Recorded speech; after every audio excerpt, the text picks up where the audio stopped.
Welcome to my talk about enabling zero-downtime service delivery with automatic testing in blue-green deployments. The debate over whether DevOps should be considered a professional role is persisting in our industry for years now. We all know that DevOps is fundamentally a methodology that in theory should be adopted by an entire organization or at least an entire team. However, in practice, organizational transformations are always complex, especially in big companies. Because big companies have historically operated with distinct roles, and it's not a simple task to reskill an entire workforce and wait for everyone to be ready before implementing changes. Business continuity must be maintained through any transformation process. And this reality led many organizations to adopt a pragmatic but controversial approach, relabeling existing system administrators as DevOps engineers. Sounds familiar, I can hear. Our story today is a war story from the trenches of a DevOps transformation, because in the name of DevOps adoption, our company decided on a radical reorganization. The operations team was effectively dismantled, with its members distributed across various development teams. The idea was to embed an ex-operations specialist into each dev team, aiming to transform into DevOps teams. Backend applications that were previously managed by the operation team were managed by these new formed DevOps teams based on ownership. But there were a critical piece of cross-cutting infrastructure that didn't fit into this new structure: the front-end web servers. This infrastructure, built on Apache, which is a web server software similar to Nginx for those unfamiliar, acted as the gateway for every single application in the company. And in a twist of fate, our team won the lottery to inherit this system, this complex system. When we first took over, we thought, all right, how bad could it be? Well, we were in for a surprise, because the scale of this thing was huge. First off, we serve around 120,000 websites for our customers. Each of these sites has its own domain, a unique set of rules, and we had to ensure that every single one worked according to this specific configuration. Then, there was this huge content management system used by our news organization, a newspaper. So new articles were added constantly, all day long. We're talking dozens every day. And the journalists were constantly requesting URL rewrites for SEO purposes.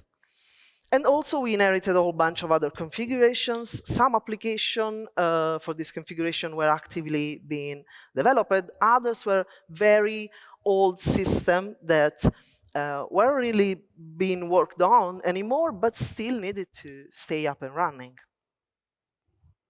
As you can imagine, this configuration on these web servers was a nightmare. We are talking about years and years of changes, patches, and quick fixes, all piled on top of each other. Imagine it was like a big game of Jenga. We were terrified to touch anything, because removing or changing even a single line of configuration could potentially bring down portions of sites that seem completely unrelated. Our test environment was supposed to mirror production, but in reality, it was so different that we couldn't rely on it at all. Different configurations, different backend services, different everything. And let's not forget about security. These machines were running older versions of software because we were too scared to update them. We had no idea what might break if we try to patch them with the latest versions. But what about the actual process to deploy new changes? What was the typical procedure for making configuration changes?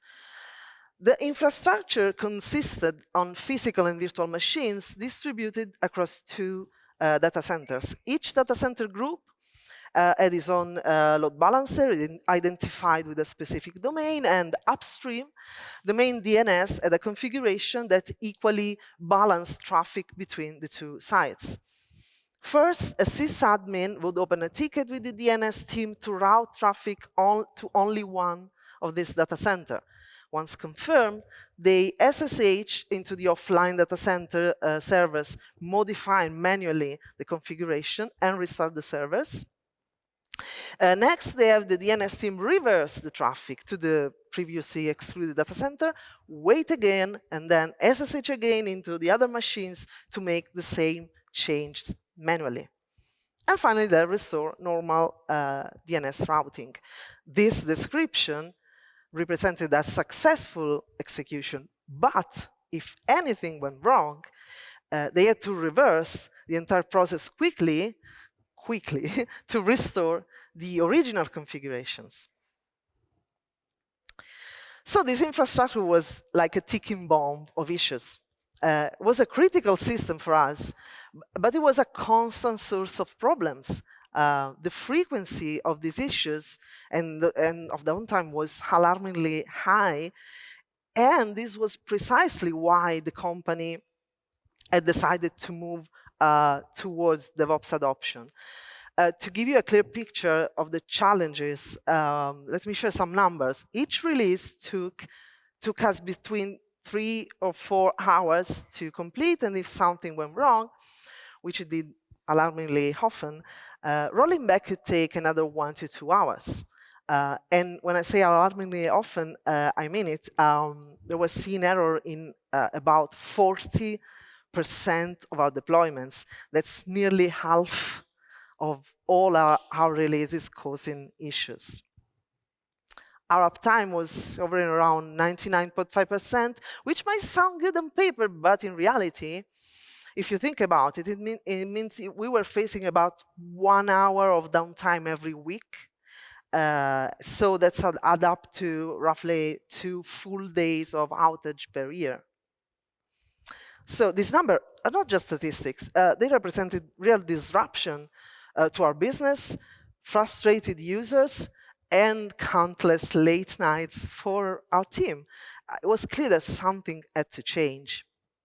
Fixing these problems was precisely why the company has decided to move towards DevOps adoption, as I was saying before, probably because someone has sold it to them as a magic solution to fix all their IT problems.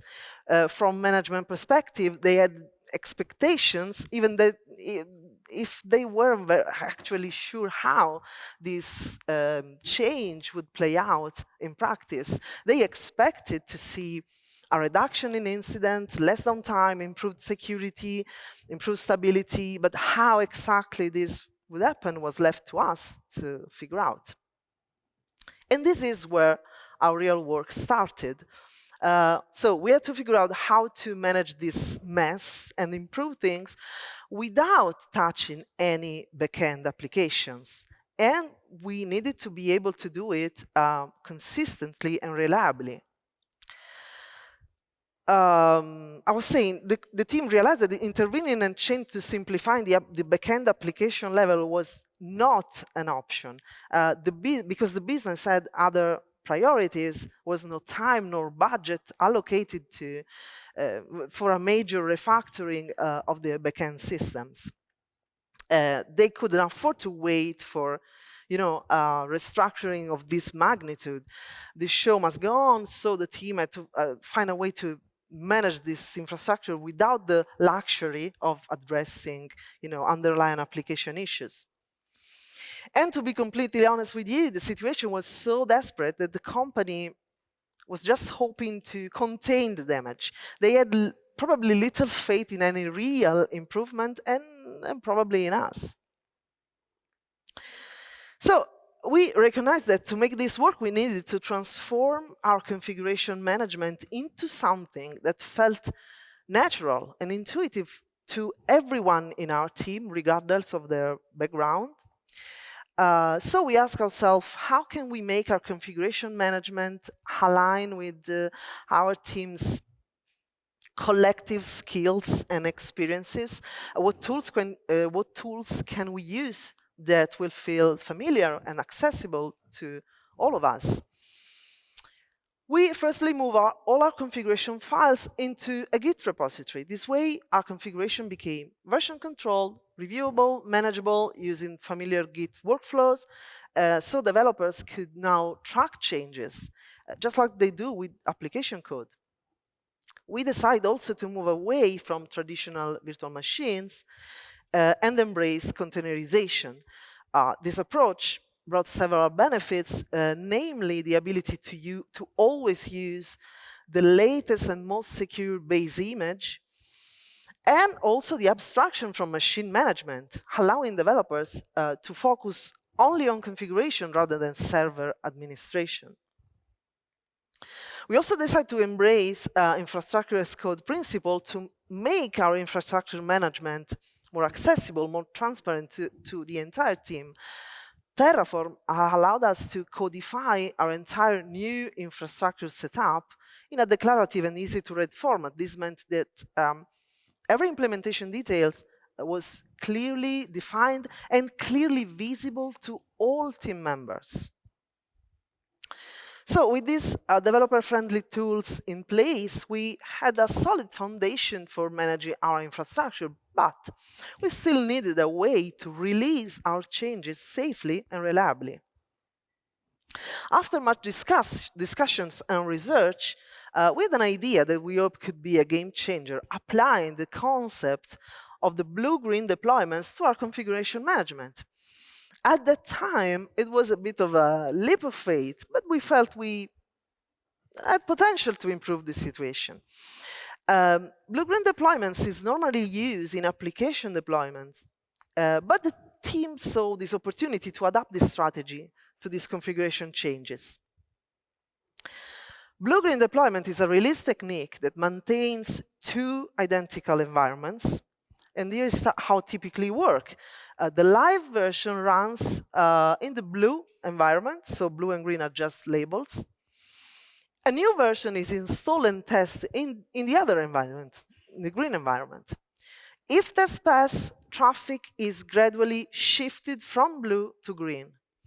Once the shift is complete, green becomes the new live environment, and the whole blue environment is now free to become the next green for future updates.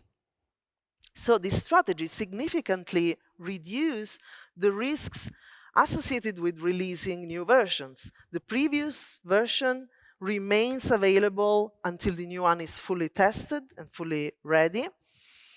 So with this methodology in place, it was time to move from theory to practice. We decided to leverage AWS Cloud Services for our technological upgrade, choosing a subset of services that allowed us to minimize management effort. For orchestration, we choose Amazon ECS. It is simple, it suits our needs perfectly. ECS minimize management overhead, which was a key goal for us, without requiring specialized expertise. It may not have all the features of more complex solutions, like namely Kubernetes, but it's more than adequate for our specific requirements. To further reduce management overhead, we opted for AWS Fargate as our compute engine for ECS. Fargate eliminates the need to provision and manage nodes, servers, allowing us to focus only on our containers, because it automatically handles the underlying infrastructure, scaling, and patching. It may have a slightly higher cost compared to EC2 instances, but the time saved on server management and the improved security posture made it an ideal choice for our team limited operations capacity. For our load balancing setup, we use an application load balancer in front of our ECS service. And to enable blue-green deployments, we created two target groups, one for the blue version and one for the green version of the service. We configured this application load balancer with different listener ports for each target groups, and this setup allows to route traffic to either the blue or the green version of our service as needed. Basically, in normal situation, one of the target group is actively serving traffic, while the other remain configured, so visible in the AWS console, but empty, with no traffic and no containers potentially associated with it.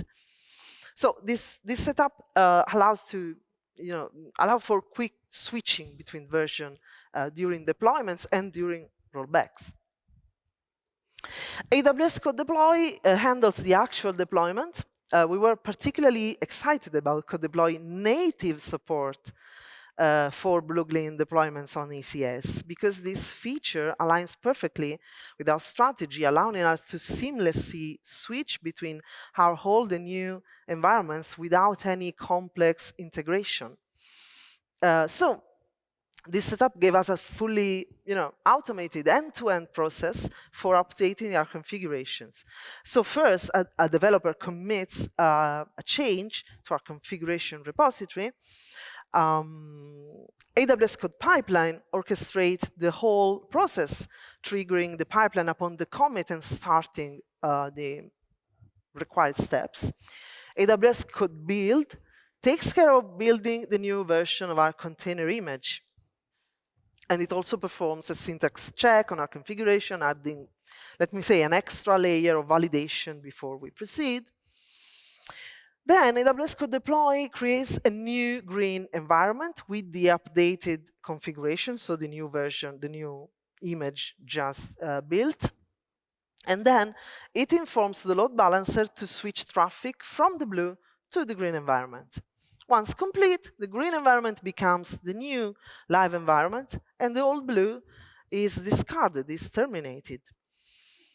So by adopting these tools and practices, we effectively transformed our configuration management into something that looked and felt much more like software development. But can you spot what's missing?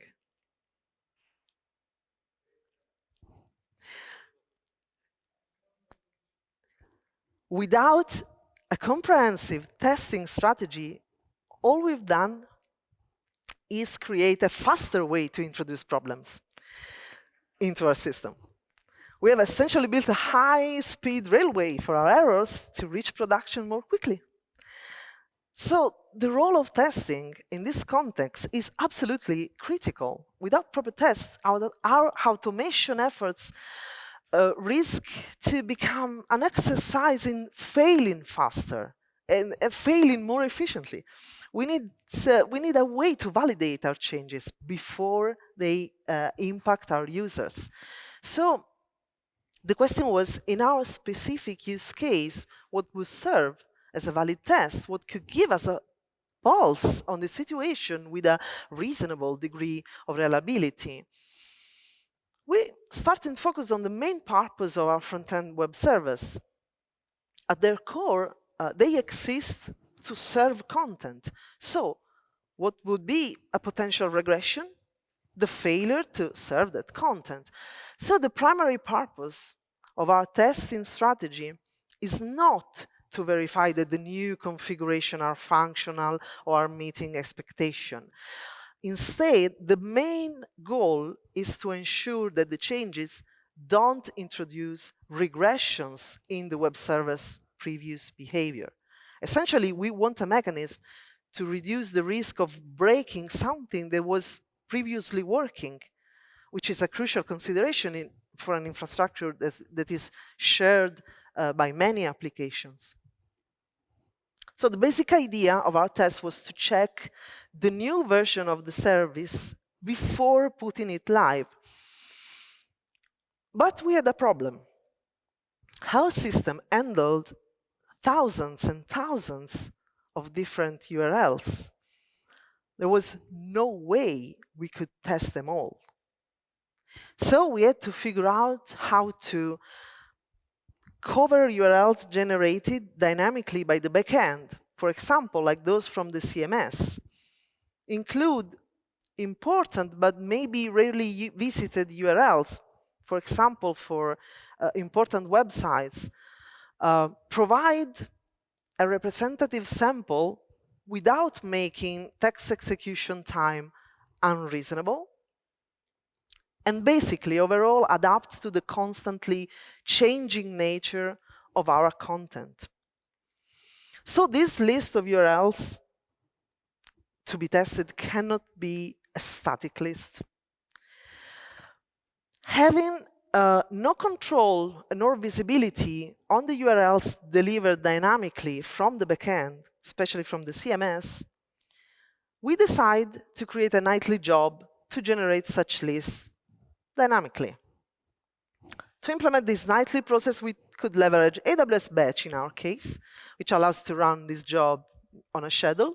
But how could we generate a URLs dataset that could match all our requirements? After a while, we came up with an idea. Why not use the web server's access logs? It seems pretty straightforward now, but it wasn't that obvious at first. So this nightly job looks at the previous day's logs, and then it uses, obviously, some logic to pick out a set of URLs. This logic includes prioritizing frequently accessed URLs to ensure we are testing the most critical paths that our users are visiting. Incorporating a random selection of less frequently accessed URLs to catch edge cases, ensuring representation from all the major sections of our websites and applications, and including URLs that are caused issues in the past. And in all this, the logic also caps the total number of URLs to keep the test execution time within reasonable limits. So this nightly compilation gives us a fresh and relevant set of test URLs each day. By using the most recent data, we ensure our tests are as reliable as possible, always reflecting current usage patterns.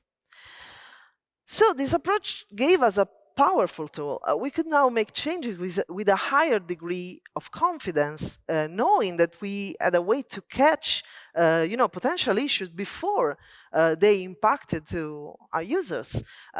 So this makes us feel, we made a huge leap forward. It really felt like a game changer. And this testing strategy aligned perfectly with our blue-green deployment concept, because we could run this test on our green environment, verify that everything was working as expected, and only then start shifting traffic from blue to green.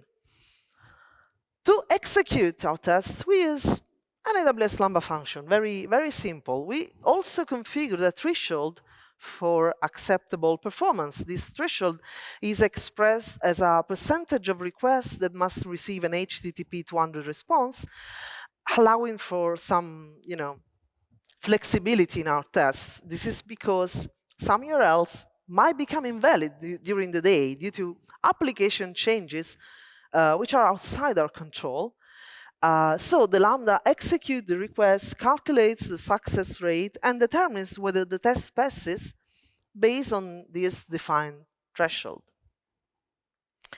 The integration of this Lambda function with our deployment process is where the magic happens. It is automatically triggered by code deploy at the after allow test traffic hook in the appspec.yaml file. That's it. That's all the configuration and all the integration we need. So when triggered, it directs its request to the new green environment in our ECS cluster. And then the function reports the test outcome back to code deploy, determining whether to proceed with the deployment by shifting traffic into the new green environment or not.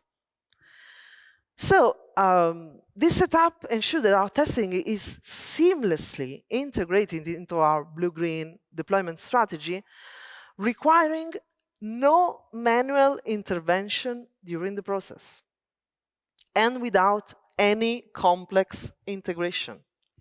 So let's take a look at how our process behaves now. Code deploy doesn't immediately instruct the load balancer to switch traffic to the green environment once it's ready. Instead, it first triggers our Lambda function to run its test on the new green environment. Then it waits for the Lambda to finish its checks and reports back. If the test fails, code deploy doesn't switch any traffic. The blue environment, so the old configuration, continues serving users, and the release is simply marked as failed. The green environment is discarded, and developers can review logs in CloudWatch to understand what went wrong. If the test passes, code deploy swaps the environments, directing traffic to the green environment. The blue environment is kept running for a while as a precaution, because this allowed to, quickly roll back if we discover any issue in our test cases that our test cases didn't catch. But if everything remains stable, after a while, the old environment is eventually destroyed. So this approach gives us both the safety of automated testing and the flexibility to respond to, unforeseen issues, for example. These screenshots from the AWS console show the level of visibility we have into our deployment process. The code pipeline view shows how we can track the progression through various stages of our workflow. Code deploys panel shows the detailed steps for our deployments, including the Lambda test execution between the initial deployment and the final traffic shift. These views offer us real-time monitoring of each phase, from code push to the final blue-green swap. And this granular visibility into every step, including our custom test execution, allows us to track deployment to track deployment status and quickly identify any issues as they occur. This level of insights gave us confidence in managing our infrastructure and our configuration changes. The impact of our DevOps transformation was dramatic. Let me share some numbers. Our release process, which once took hours, now completes in just 15 minutes. And if we need to roll back, it is immediate, instantly. Remember our 40% error rate? Well, we still introduce errors in part of our changes. But here's the key difference. These errors are caught during our automated testing phase, and this means that so far, 0 errors make it to production. 0.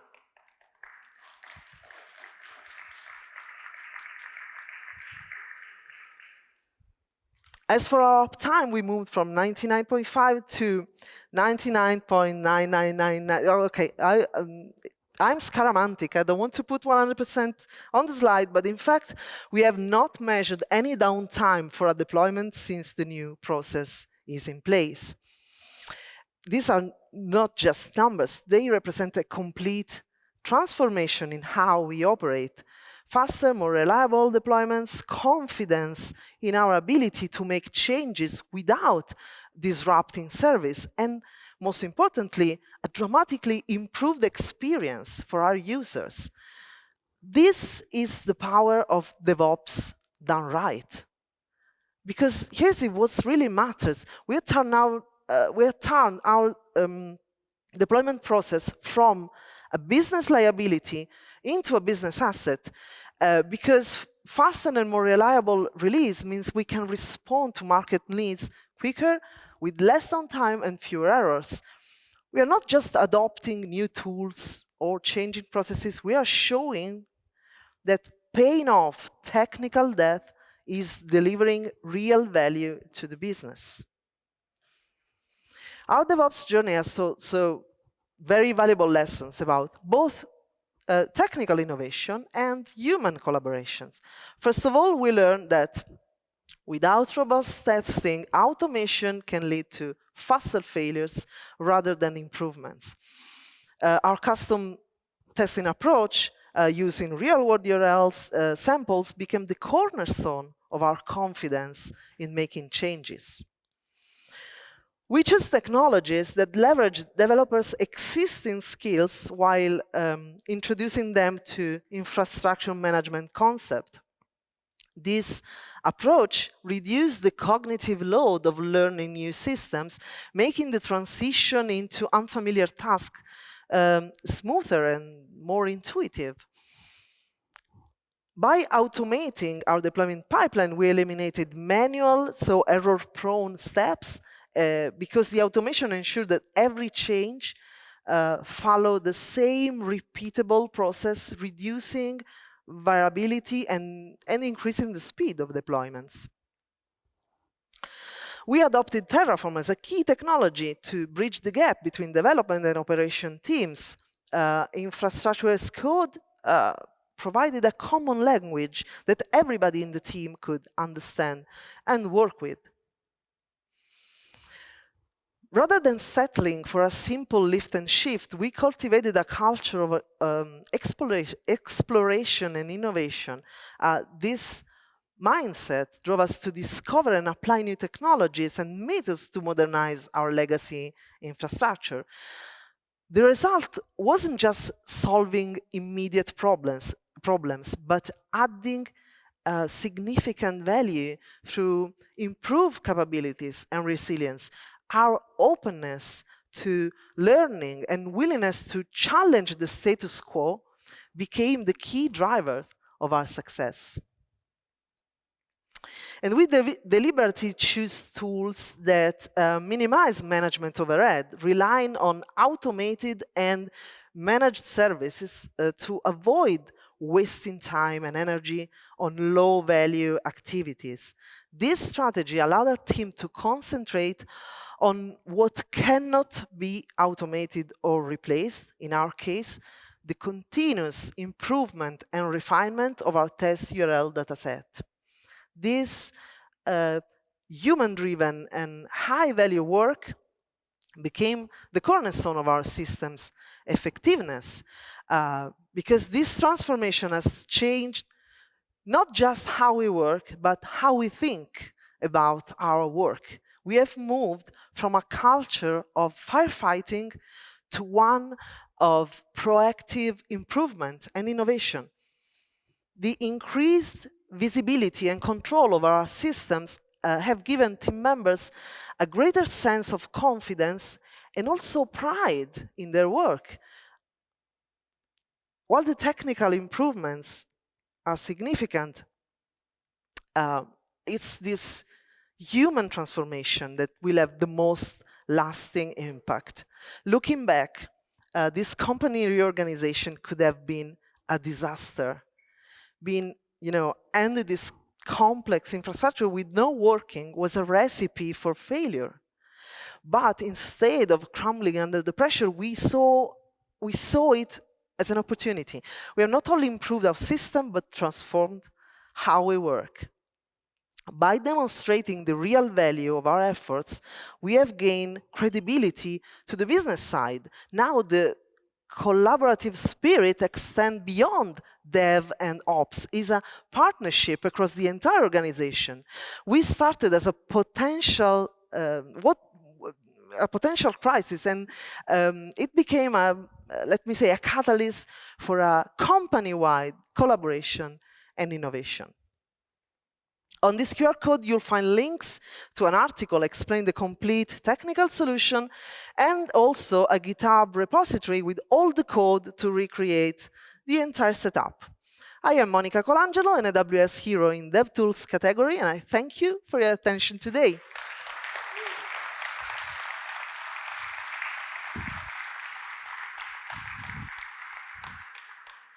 Are there any questions?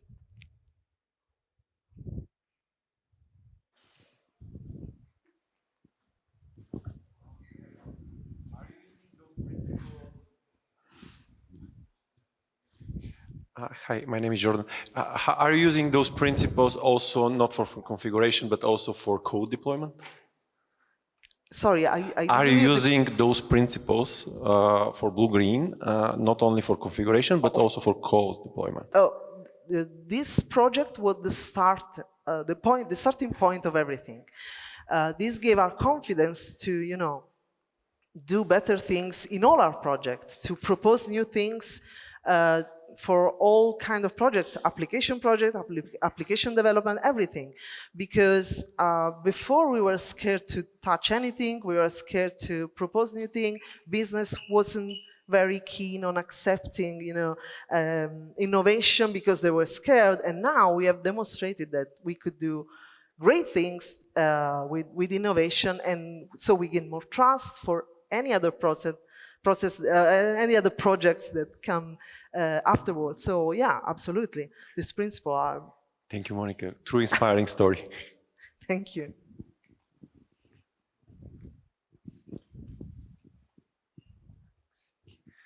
Hello. Okay, so thank you for the presentation first. My question is, how do you manage the service and the blue-green deployment when there are other integrations with other services? So for example, if we get the basic case where you have a database that is used by that service, so if you do the green deployment, there might be some migrations that will go to the database, and at that point you can't actually go back to the blue. And yes, that, of course, translates to if there are, for example, API connections with other services. Yes. I must say, every time I do this presentation, this is the #1 question. So the answer is, you can still do it. Obviously, you need more integration because some tools exist that can manage, snapshot of the databases so that you can roll back on that as well. Obviously, it's not that straightforward, the integration. You need to orchestrate different things. So there are more moving parts, let me say. This was a simpler example because you only have the front end, you don't have any data management, but you can still do it. There are tools that can manage, the data structure as well as the data itself. So it's still doable. It's more complex, but it's doable.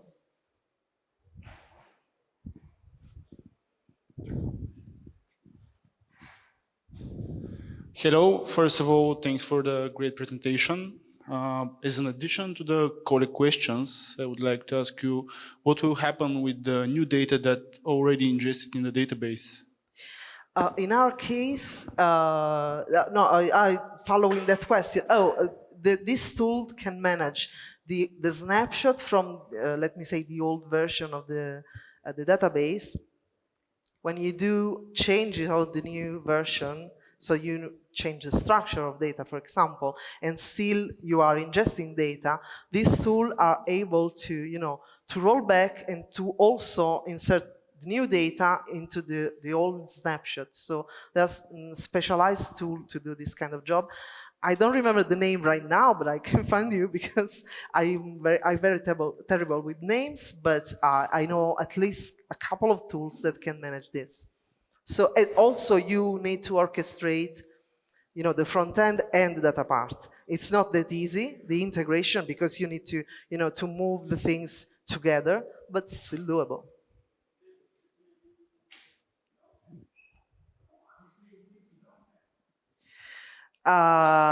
It shouldn't.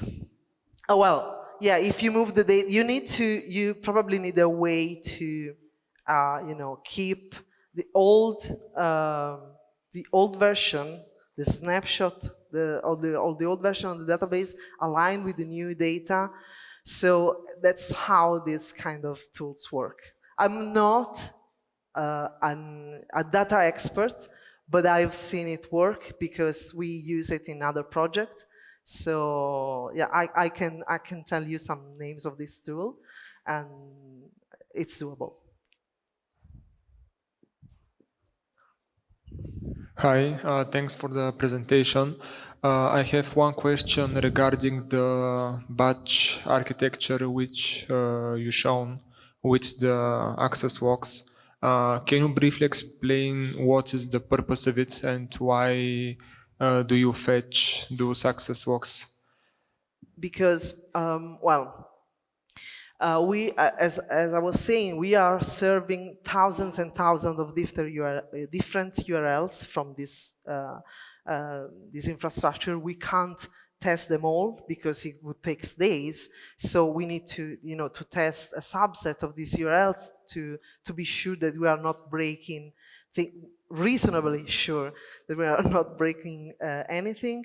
And this was specifically because of the CMS. So we had this newspaper where journalists, publish things like, I don't know, today we have the match between this and that. And the next day they want to change the URL.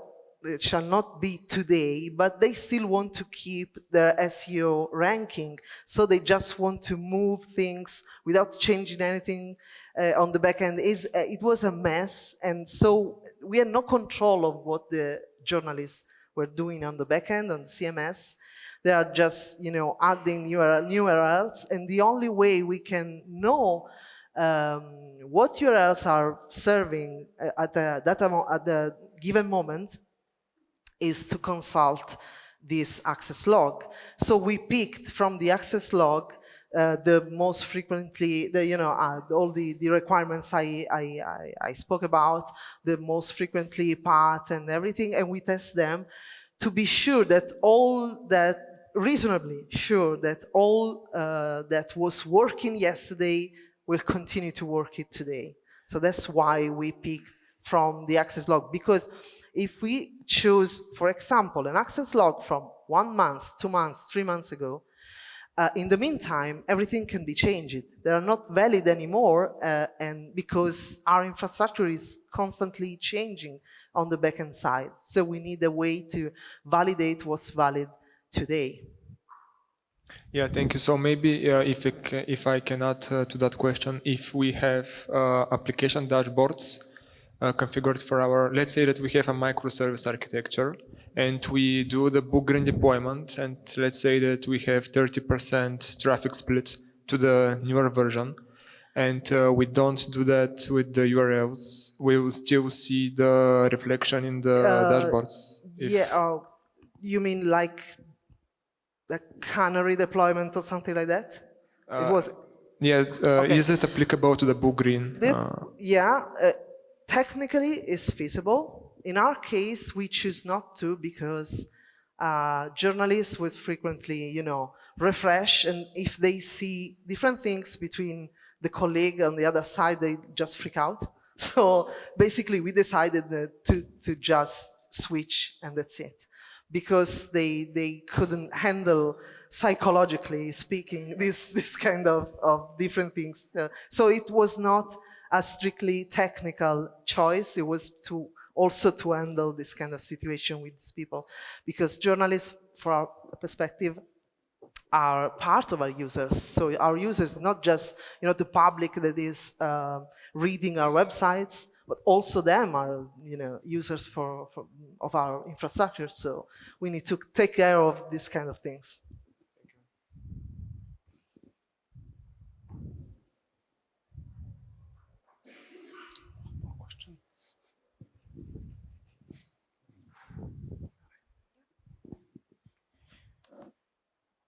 Could you please share some challenges you may have faced when defining the tests, defining the passing criteria? To be honest, it was just a matter of trying and to see what's working better. In time, we did a lot of changes to that function, to the function that selects the URL. We started with some simple, selection, and we refined again and again and again to to be better every time, because we understood some, edge cases. So we have websites that are, institutional websites. So we need to be absolutely sure they are 100% up and running. So we have a list of static rules that should always be included on this, on this data set. But also I probably don't even know the half of the, the overall solution, because it changes constantly to match better, to make a better sample of this. Of our needs. So yeah, it depends. It heavily depends on how your websites are structured. So there's no, it's not like you can. I cannot say to you, you must do this, and that, because I don't know your structure. So basically, you have to have a deep knowledge and deep understanding of your infrastructure configuration and know how to balance everything. But yeah, it's a matter of try and better things. So apart from data collection and data structure and data normalization, all of that, I was more interested in how you defined the pass versus fail criteria for the test before going to green. We just we started with a 100% must be true, otherwise the test fails. And then we realized that it was a bit too much, because sometimes you find, for example, that in the logs of yesterday logs, you find some URLs that in the meantime have been changed. So if I select them tomorrow, they're not valid anymore. So we lowered the threshold a bit by bit, to understand what can be reasonable. Sometimes not too much, because otherwise you risk to to mark as pass something that should be failed. So sometimes we see that maybe some deployment is marked as failed, but it could be okay. But we don't care. I mean, a false positive for us is better than doing wrong things in production. So we just lower it a bit, under 100%, but not that much. The important thing is that errors don't reach production. So a failed mark release is not important. We can do it better the next one. That's it. Thank you. And thank you for the presentation. Thank you.